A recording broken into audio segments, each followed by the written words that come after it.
ತಾಲೂಕಿನಲ್ಲಿ ಪ್ರತಿ ಹಳ್ಳಿಗಳಲ್ಲಿ ಒಂದು ಹಳ್ಳಿ ಒಳಗೆ 6,000 ಓಟ್ ಇದೆ ಅಂದ್ರೆ ಒಂದು ಹಳ್ಳಿ ಒಳಗೆ 6,000 ಓಟ್ ಇರೋಲ್ಲಿ 20 ಸೆರೆ ಅಂಗಡಿ ಐತಿ. ಕಾಮದೇನ ಆಗಲಿ, ಹರುಗಿರಿ ಆಗಲಿ, ಆಮೇಲೆ ಸುತ್ತಮುತ್ತಲು ಮಿಸ್ರಿಕೋಟಿ, ಟೋಟಲ್ 120 ಹಳ್ಳಿ ಒಳಗೆ ಒಂದು 6,000 ಓಟ್ ಇರೋರಿಗೆ 20 ಸೆರೆ ಅಂಗಡಿ ಐತಿ.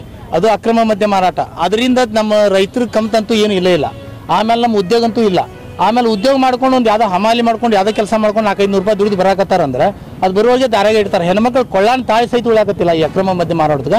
ಎಕ್ಸೈಜ್ಗೆ ಲೆಟರ್ ಕೊಡ್ತು, 10 ವರ್ಷದಿಂದ ಪೊಲೀಸ್ ಡಿಪಾರ್ಟ್ಮೆಂಟಿಗೆ ಲೆಟರ್ ಕೊಡ್ತು, ಎಲ್ಲ ಲೆಟರ್ ಕೊಟ್ಟರು ಯಾವುದು ಸೆರೆ ಅಂಗಡಿ ಬಂದ್ ಆಗುತ್ತಿಲ್ಲ. ಪ್ರತಿಯೊಂದು ಹಳ್ಳಿಗಳಿಗೆ ಹೆಚ್ಚಾಗ್ತಾ ಇರ್ತಾವೆ ಹೊರತು ಕಡಿಮೆ ಅಂತೂ ಆಗ್ತಾ ಇಲ್ಲ.